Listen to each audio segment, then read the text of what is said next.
Yes, thank you for the kind introduction, Professor Zillis, and welcome everyone.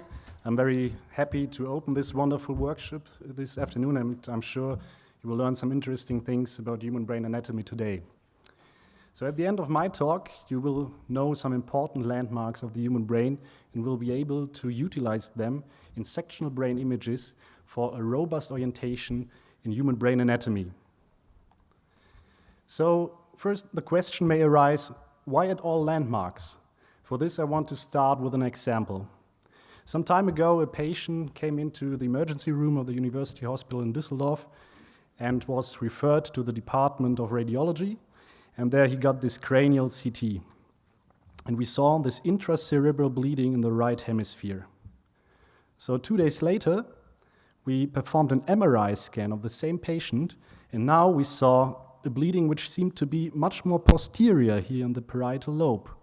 So what has happened in these 2 days? Did the bleeding wander around in the brain, or what happened? Well, the answer to this is quite simple if you take a look at the localizer scans. A CT scan is usually performed with a slice inclination parallel to the skull base in order to spare the eye lens from radiation. In MRI, we don't have to care about radiation, so the images are performed just as the patient is lying in the scanner, or they are tilted towards the ACPC line. Now, if we tilt the inclination of the MRI scan towards the inclination of the CT scan, you see that the bleeding gets more and more into the position of the CT scan, and right now we have quite comparable pictures. So you see that just guessing the anatomic location of a specific spot in the brain is very difficult and very problematic, especially if you don't consider slice inclination. But if we use landmarks of the brain, then we can make quite reliable statements about the exact anatomic location of a specific spot in the brain. Now let us start with some surface anatomy. This is a 3D reconstruction of a human hemisphere from a lateral view and from a medial view. And at first glance, such an image might be very confusing for you or even frightening because of the bunch of sulci and gyri you see here. But you will see that if you delineate some major landmarks and go systematically through the anatomy, then the anatomy of the brain can be very easy in most of the cases. So one of the most important landmarks to identify is the central sulcus, which is the long sulcus here on the lateral surface of the brain, which begins here at the superior margin of the hemisphere and running downwards and a little bit anteriorly. The central sulcus separates the frontal lobe from the parietal lobe. The second most important landmark is the Sylvian fissure or lateral sulcus, which is the large horizontally running sulcus here on the lateral surface, and it separates frontal and parietal lobes from the temporal lobe. On the medial surface, we see a large diagonally running sulcus, which is the parieto-occipital sulcus, and it separates parietal lobe from occipital lobe. If we want to do this segregation between parietal and occipital lobes on this lateral surface, it's a little bit more complicated because you have to project the POS onto the lateral surface, but then you can again separate between parietal and occipital lobes. And lastly, we see here a long sulcus here on the medial surface surrounding the corpus callosum with an ascending part at its posterior end, which is the cingulate sulcus. And it separates the frontal lobe from the cingulate gyrus, which is part of the limbic system. So you see, you only have to identify those 4 sulci to get the coarse lobar anatomy of the brain. But we now want to get a little bit more into detail and identify single sulci and gyri and start with the lateral surface. Again, we first identify the central sulcus and the Sylvian fissure, as well as the spot where we can find the parieto-occipital sulcus on the medial surface. Then we start with the frontal lobe, and we first find a sulcus which runs parallel to the central sulcus but anterior to it, which is the precentral sulcus. And between precentral sulcus and central sulcus, we find the precentral gyrus, which hosts the primary motor area. Going anterior from the precentral sulcus, there are two large longitudinally running sulci in the frontal lobe, which are the superior frontal sulcus and the inferior frontal sulcus. And they separate a superior frontal gyrus from middle frontal gyrus from an inferior frontal gyrus. The inferior frontal gyrus can be subdivided by the two branches of the Sylvian fissure, which are the anterior horizontal ramus of the Sylvian fissure and the anterior ascending ramus of the Sylvian fissure, into three parts. These three parts are an orbital part, the pars orbitalis, a pars triangularis, because of its triangular shape, and a part which actually hides the insula, which is underneath it, which is the pars opercularis. So this is frontal lobe anatomy. Now we get to the parietal lobe, and we again find a sulcus which runs parallel to the central sulcus but posterior to it, which is the post-central sulcus. In between post-central sulcus and central sulcus, we find the post-central gyrus, which hosts the primary somatosensory areas. Then we have in the parietal lobe a deep, diagonally or curvilinear running sulcus, which is the intraparietal sulcus, and it separates a superior parietal lobule from an inferior parietal lobule. The inferior parietal lobule can again be separated or subdivided into two larger gyri, which are the supramarginal gyrus, which surrounds the posterior ascending ramus of the Sylvian fissure, and an angular gyrus. In the temporal lobe, it's again quite simple. There we have two long longitudinally running sulci, which are the superior temporal sulcus and the inferior temporal sulcus, and they separate the superior temporal gyrus from middle temporal gyrus and inferior temporal gyrus. And in the occipital lobe, the anatomy is quite variable, but in most cases we can identify a superior occipital sulcus and an inferior occipital sulcus, as well as a transverse occipital sulcus. And they separate the superior occipital gyrus from middle occipital gyrus from inferior occipital gyrus. So you see, you only have to identify some major landmarks and sulci right here, and after this, it is more or less only counting to get the whole anatomy. So superior, middle, inferior, superior, middle, inferior, superior, middle, inferior. That's it. Now to the medial surface, we again first identify the parieto-occipital sulcus and the cingulate sulcus, as well as the spot where we can find the central sulcus on the lateral surface. Then we here look at the medial aspect of the superior frontal gyrus. And the tissue posterior to the superior frontal gyrus surrounding the central sulcus here is called the paracentral lobule. The paracentral lobule is separated by the pars marginalis of the cingulate sulcus from the precuneus of the parietal lobe. And the precuneus is again separated by the POS from the cuneus of the occipital lobe. Then we have another important sulcus right here on the medial surface in the occipital lobe, which is the calcarine sulcus or calcarine fissure, which hosts the primary visual area, and it merges with a POS in form of a Y.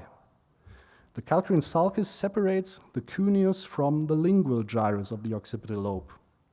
And just to complete it right here, we have in the temporal lobe on its medial aspect the parahippocampal gyrus, and on its inferior surface the fusiform gyrus.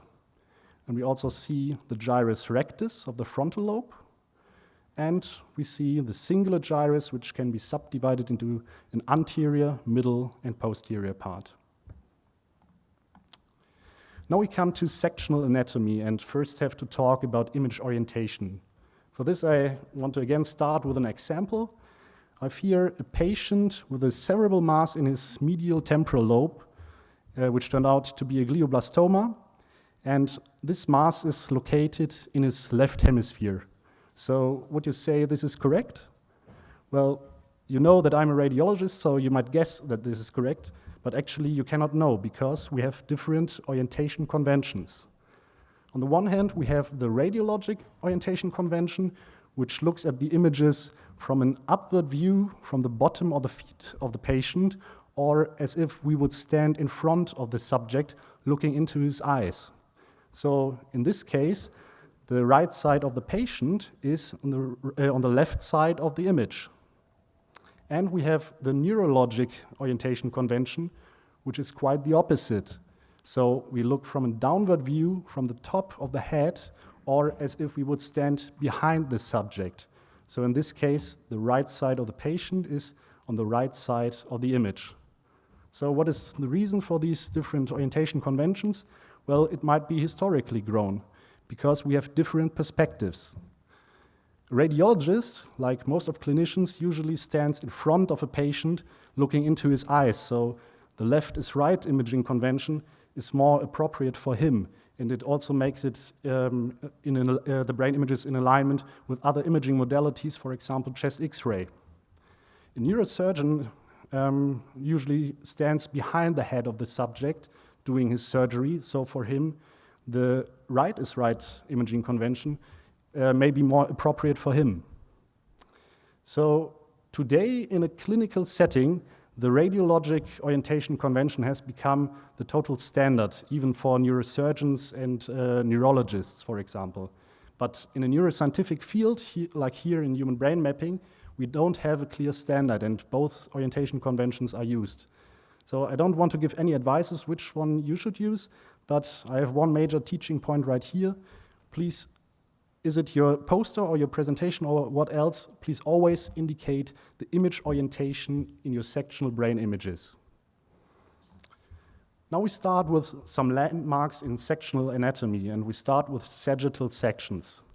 As I already said, in most cases, it is most important to first identify the sylvian fissure and the central sulcus, because after this, it's more or less only counting to get the rest of the anatomy. So we start with a quite lateral sagittal section where we can easily identify the sylvian fissure as this long horizontal fissure right here.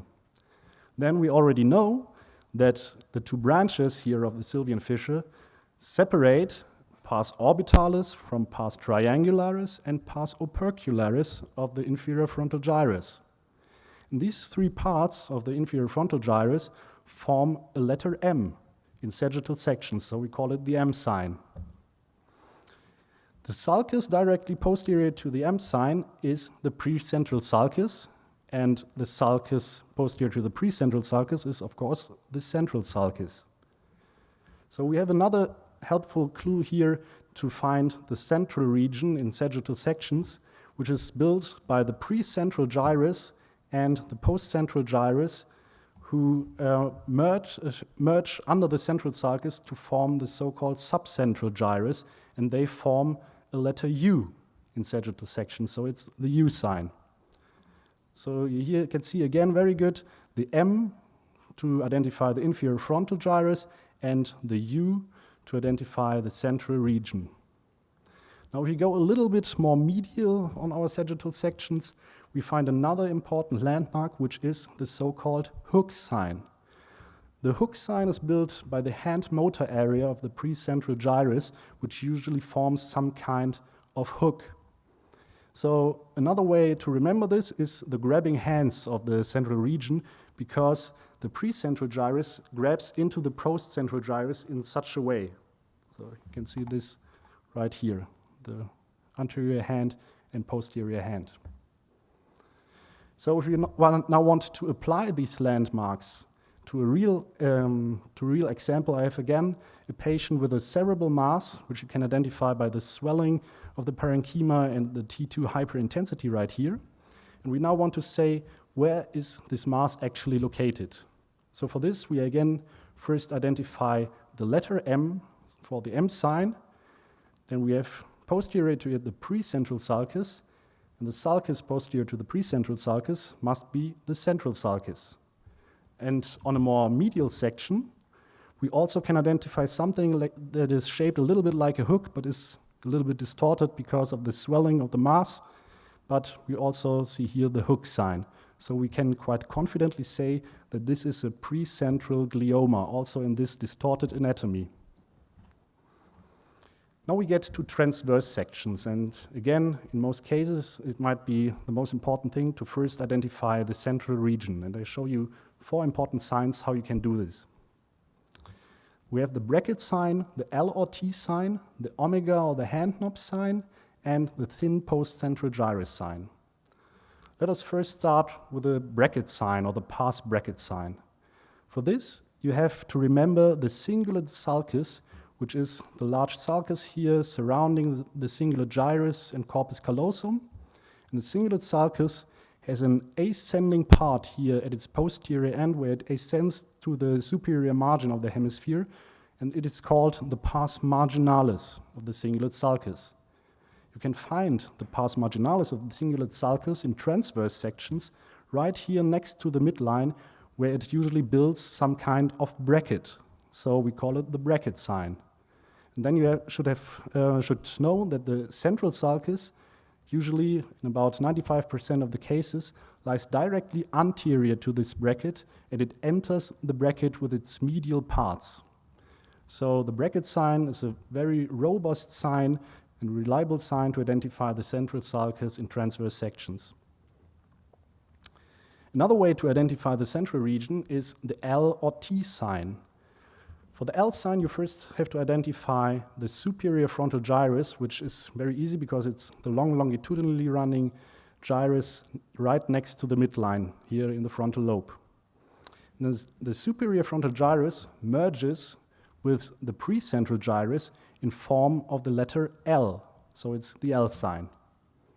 And a similar thing is true for the superior frontal sulcus and the precentral sulcus, which intersect in form of an inverted T. So it's the T sign. So L sign and T sign identify precentral gyrus and precentral sulcus in transverse sections. Now we come to the omega sign, or the knob of the hand. So why is it called the knob of the hand? Well, there are actually two reasons. The first is because it is shaped like a hand knob of a door. For the second reason, you have to remember the homunculus of the motor cortex, which indicates the motor representation of single body parts. And you will surely remember that the hand has a quite large representation within this homunculus, and the motor representation is located exactly here at this knob of the hand. So this is the second reason why we call it the knob of the hand. And because the knob of the hand is also formed like an inverted omega, we also call it the omega sign. So this is not always true, actually, because we find the omega sign only in about 80% of the cases, and in about 10% of the cases, we have a split knob of the hand, like in this right hemisphere right here. So in this case, it's more formed like a horizontal epsilon. And in 10%, we have variants of it. Now, the last sign to identify the central region in transverse sections is the thin post-central gyrus sign. This means that the precentral gyrus right here is usually about 1.5 times thicker than the post-central gyrus.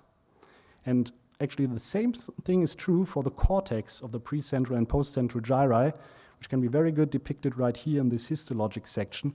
We can see that the cortex here in the precentral gyrus is much thicker than that of the post-central gyrus right here.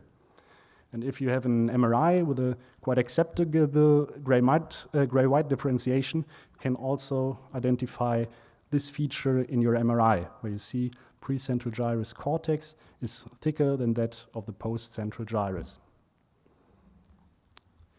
So I summarize the signs for the central region. We have the bracket sign, we have the L or T sign, we have the omega or hand knob sign, we have the thin post-central gyrus sign, and they all identify the central sulcus and central region in transverse sections. So we again want to apply these landmarks to a real example, and again, it is a patient with a cerebral mass in his left hemisphere now, and we again want to say where is this mass located. So we first identify the bracket. Then we can clearly see that the superior frontal gyrus merges with this gyrus here in form of an L. We clearly see a knob of a hand or an omega. And we see that this gyrus here is much thicker than the gyrus right posterior to it. So we can quite confidently say that this mass is located at the intersection between the superior frontal gyrus and the precentral gyrus. So another structure you might want to identify in your transverse sections is the intraparietal sulcus. To do this, it is very helpful to see the transverse section as a clock, where you have the 12 o'clock position right here at the top of the image and the 6 o'clock position here at the bottom of the image, and 3 o'clock is here on the left, and 9 o'clock position is here on the right.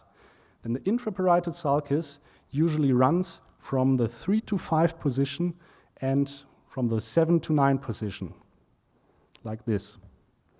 Another helpful hint is that the intraparietal sulcus in most cases merges with the post-central sulcus, so you can also identify the central region and go from superior sections to more inferior sections to find the intraparietal sulcus, or vice versa. You first identify the intraparietal sulcus and go to superior sections to find the central region. So in some cases, the intraparietal sulcus can also be separated or split, which makes it a little bit more difficult to delineate it.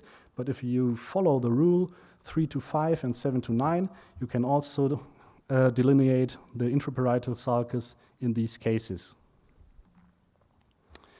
So the last sign here for the transverse sections is the so-called broken letter M sign, which helps you identify the sulci in the occipital lobe. We have here the intraoccipital sulcus, which is the continuation of the intraparietal sulcus, and we have again the parieto-occipital sulcus, which we know separates the parietal lobe from the occipital lobe. Then these two sulci form a broken letter M, which is actually broken by the midline. So these help you identify the intraparietal and intraoccipital sulcus and the parieto-occipital sulcus. So the last important landmark I want to show you is the ACPC line, which, as the name says, is the line between the anterior and posterior commissure. So to identify this, you have to get a midline sagittal section like this T1 image right here. And you can, in most cases, quite easily identify the anterior commissure as this roundish structure right here at the anterior end of the fornix. So the posterior commissure is, in most cases, a little bit more difficult to identify because you can roughly see it, but it's located dorsally to the roof of the tectum at the anterior end of the pineal gland right here. And the line between it is the ACPC line.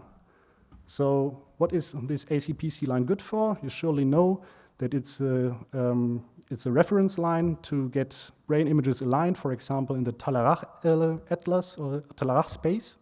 But you can also use it for some different helpful things.